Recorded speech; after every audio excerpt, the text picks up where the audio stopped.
India news में हूं आपके साथ मैत्री त्रिपाठी और इस वक्त शुरुआत करेंगे इस वक्त की बड़ी खबर के साथ। सुप्रीम कोर्ट ने सहारा प्रमुख सुब्रत राय की जमानत याचिका खारिज कर दी है। सुब्रत राय ने अपनी गिरफ्तारी को गलत बताया था। सुब्रत राय पिछले 4 मार्च से दिल्ली की तिहाड़ जेल में बंद हैं। सुब्रत राय को निवेशकों के 20,000 करोड़ लौटाने हैं। सुप्रीम कोर्ट ने सहारा के उस प्रस्ताव को भी खारिज कर दिया जिसमें 60 दिनों के अंदर 10,000 करोड़ लौटाने की बात कही गई थी। तो एक बार फिर जमानत याचिका सुब्रत राय की खारिज कर दी है सुप्रीम कोर्ट ने। उन्होंने याचिका दायर की थी सुप्रीम कोर्ट ने और एक बार फिर उनकी याचिका खारिज कर दी गई है जमानत की।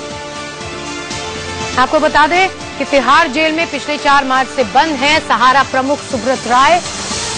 उन्होंने अपनी गिरफ्तारी को अवैध बताया था, गलत बताया था। आपको ये भी जानकारी दे दें कि उन्होंने उन पर निवेशकों के 20,000 करोड़ नहीं लौटाने का आरोप है। तो इस वक्त ये बड़ी खबर जिसमें सहारा प्रमुख सुब्रत राय की जमानत याचिका सुप्रीम कोर्ट ने खारिज कर दी है और ये एक बड़ा झटका सुब्रत राय के लिए। उनकी ये भी एक दलील थी कि वो अपने निवेशकों से बात करना चाहते हैं, जो उनकी स्वामित्व वाली कंपनियां हैं उनसे बात करना चाहते हैं और ये पैसे लौटाने में ये कदम उनके लिए मददगार होगा। ये दलील देते हुए उन्होंने याचिका लगाई थी सुप्रीम कोर्ट में, लेकिन ये याचिका खारिज हो गई सुप्रीम कोर्ट की तरफ से और फिलहाल अब सुब्रत राय को जेल में ही रहना पड़ेगा। आपको बता दें पिछले 4 मार्च से वो तिहाड़ जेल में बंद है और इस वक्त हमारे साथ हमारे संवाददाता आशीष सिन्हा मौजूद हैं सुप्रीम कोर्ट से। आशीष, एक बार फिर तगड़ा झटका सुब्रत राय को। में कल जो बात मोदी ने वहां पर किया और जमकर गांधी परिवार पर निशाना साधा, उसके जवाब में प्रियंका गांधी। तो आपको बता दें एक बार फिर इस वक्त की बड़ी खबर जिसमें सहारा प्रमुख सुब्रत राय ने सुप्रीम कोर्ट से उनकी जमानत याचिका खारिज हो गई है। फिलहाल उन्हें जेल में ही बंद रहना पड़ेगा।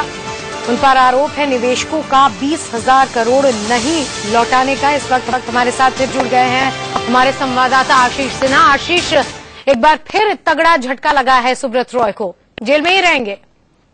जाहिर तौर पर पिछले 63 दिनों से सुब्रत राय सहारा तिहाड़ जेल में बंद है।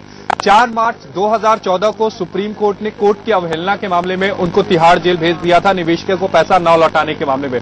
उसके बाद सहारा की तरफ से कई लीगल टैक्टिक्स की गई, सहारा की तरफ से कई पिटीशन फाइल की गई जिसमें यह कहा गया कि पहली उनकी पिटीशन थी हैबियस कॉर्पस की डाली गई, दूसरे बेंच के सामने लगी। उसके बाद उस मामले को फिर से जो बेंच इस मामले की सुनवाई कर रहा है जस्टिस राधाकृष्णन और जस्टिस खेयर की बेंच उनके सामने चला गया। इसके अलावा उनकी तरफ से यह भी कहा गया कि सहारा की जो गिरफ्तारी है वो गैर कानूनी है, असंवैधानिक है। उसके अलावा यह भी कहा गया कि उनकी जो गिरफ्तारी है उसके मामले की सुनवाई जिस बेंच ने उन्हें जेल भेजा है वो नहीं सुन सकता। तमाम तरह के कानूनी जो पेचीदगियां है, कानूनी पहलू है, वो कोर्ट के सामने रखा गया। लेकिन सुप्रीम कोर्ट ने आज उनकी जितनी भी याचिका थी सबको खारिज कर दिया। इसका मतलब साफ है कि सुब्रत राय सहारा जेल में रहेंगे। बहरहाल उनकी तरफ से 4 प्रपोजल इस बीच सुप्रीम कोर्ट में दिए गए। पहला प्रपोजल यह था कि वो 31 मई 2015 तक वो निवेशकों का सारा पैसा लौटा देंगे। उसके बाद जब सुप्रीम कोर्ट उस प्रपोजल से संतुष्ट नहीं हुआ, उसके बाद उनकी तरफ से दूसरा प्रपोजल रखा गया कि 31 मार्च 2015 तक वो निवेशकों का सारा पैसा यानी 20,000 करोड़ रुपए तकरीबन वो लौटा देंगे। उसके बाद सुप्रीम कोर्ट इस बीच दरमियान सुप्रीम कोर्ट ने उनको बेल दे दी थी, सशर्त जमानत दी थी 10,000 करोड़ रुपए को लेकर। लेकिन सहारा की तरफ से यह कहा गया कि उनके पास पैसे नहीं है। फिर एक सहारा की तरफ से प्रपोजल रखा गया जिसमें यह कहा गया कि वो 5,000 करोड़ रुपए इमीडिएट 2,500 करोड़ रुपए वो 3 दिनों के भीतर जमा करेंगे। इसके अलावा 60 दिनों के भीतर वो 2,500 करोड़ रुपए और 5,000 करोड़ की बैंक गारंटी देंगे। सुप्रीम कोर्ट इस प्रपोजल से भी संतुष्ट नहीं हुआ। उसके बाद चौथा प्रपोजल सुप्रीम कोर्ट के सामने रखा गया और यह कहा गया कि 3 वर्किंग डेज में जैसे ही सुब्रत राय सहारा जेल से छूटते हैं, शुरुआत के 3 वर्किंग डेज में 2,500 करोड़ रुपए, 20 दिन में फिर 2,500 करोड़ रुपए और 5,000 करोड़ रुपए की बैंक गारंटी या फिर कैश दिया जाएगा।